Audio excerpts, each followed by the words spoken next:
COMELEC Chairman George Garcia, mga kababayan at mga komisyoner ng COMELEC. Muling kinakalampag nila Attorney Harold Respecio ayon sa isinagawang press conference sa may Quezon City. Dito po mga kababayan ay mabibigat na salita ang pinakawalan ni Attorney Harold Respecio laban kay COMELEC Chairman George Garcia at mga komisyoner patungkol pa rin ito sa 2025 election kung saan muling iginiit ng kampo nila. Attorney Harold Respecio, ang de umano'y matinding dayaan ang nangyari. Panoorin. Maraming salamat po sa pag-invite kay Attorney Harold Respecio dito sa forum na ito upang pag-usapan ang mga pagkakamaling nangyari ngayong eleksyon na ito para hindi na maulit sa 2028. Latest po, umamin na po si Chairman George Garcia na nag-uusap nga pala talaga sila ng congressman na tumatakbo noon sa Bohol at sinabi niya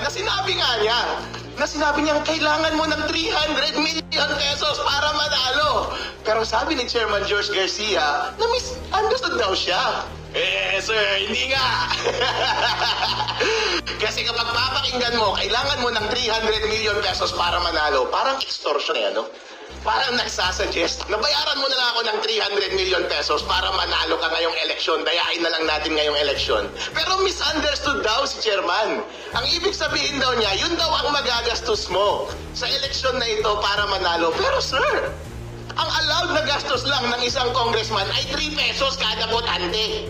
At 300,000 lang ang botante doon sa distrito niya. Ibig sabihin, ang gastos, 900,000 lang dapat. Bakit mo sinabing 300 million? Sir, hindi nga. Sir, pagkatapos ng pag-file namin sa Supreme Court, marami pong lumalapit na report kay Attorney Harold Respecio na pareho po ang experience. At sir, merong na-record na mataas na opisyal doon sa COMELEC. Huwag muna nating banggitin ngayon dahil yung record na yan ay lalabas. Meron po, napatunayan po na tumanggap na 25 million pesos mula sa isang local candidate. Ang problema, tumanggap din mula sa kabilang kandidato. Ang problema ngayon, sinisigil na, sir. Nasaan na yung ibinayad namin sa inyo? Sabi, i-refund na lang daw. Pero daw, ang problema, nabayaran na daw yung mga ibang commissioner. Abangan po ninyo, lalabas po yung recorded na video na iyan. Ang problema po, sabi, bawi na lang ako sa protest. Nag-protest ka naman eh. Kaya pala nagkabali-baliktaran na yung resulta ng eleksyon ngayon. May nanalo, nakasingil na yung nagbayad, pero babalik ka rin sa huli para mabayaran din yung kabila. Wow! Mga taga-COMELEC, ano ba naman yan, sirs? Ngayon po, pinag-uusapan po natin ang mga pagkakamaling nangyari ngayong eleksyon na ito.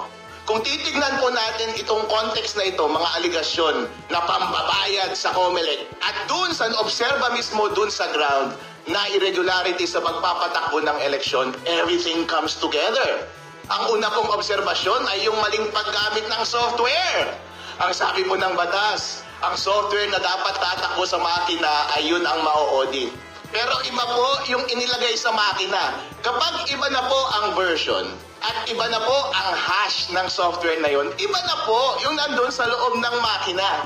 Chairman George Garcia, tanong ko po sa inyo, nandun ba sa loob ng software yung daya? Ipakita mo na lang kaya yung software, i-open source mo at kami ang mag-aral, makita natin kung ano ang nasa loob nun.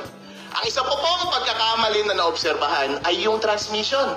Ang sabi po ng batas, dapat dire-diretso mula sa independent automated counting machines papunta sa mga servers. Sabay-sabay, COMELEC servers at sa mga transparency servers. Para nga naman kapag nandaya ang COMELEC, huli ka agad ng mga transparency server. Pero inamin mismo ni Chairman George Garcia, kinopolin pala nila bago magpadala doon sa mga transparency server at pinapadala nila cumulative every 15 minutes. Anong ibig sabihin po nito? Na manipulate po yung data mula sa mga automated counting machines bago pumunta sa mga server. Labag po yan sa batas, illegal po yan.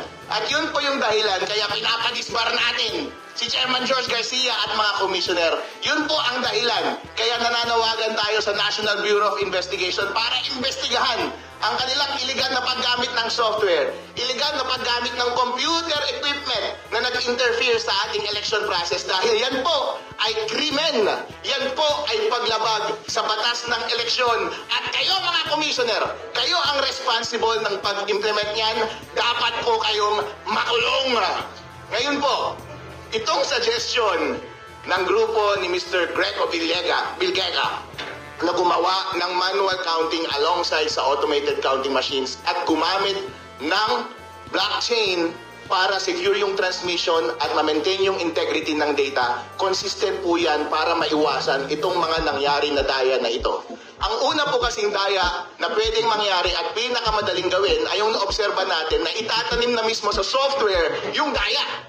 Kasi baka nasa 3.5 na mismo yung daya. Pero kapag manual counting mo yan, syempre, nawala na yung opacity. Transparent na. Makikita na natin mismo yung mga balota. Ang tao po, kapag binidyo mo dyan, yung mga election board, yung mga watcher, makikita nila, yung mga balotang binabasa nila, nakikita natin kung nandaraya, makikita natin kung totoo ba talaga yung bilang. Kaya yung problem number 1, maiiwasan po kapag ginawa natin yung manual counting sa araw ng eleksyon. Ang pangalawang problema po ay yung problema sa transmission at pag-maintain ng database. Masasolve po yan ng blockchain. Kasi po ang solusyon ni Mr. Belgica ay diretso mula sa automated counting machine, diretso kaagad sa blockchain. Ang blockchain po kasi wala pong isang entity na nagkokontrol yan.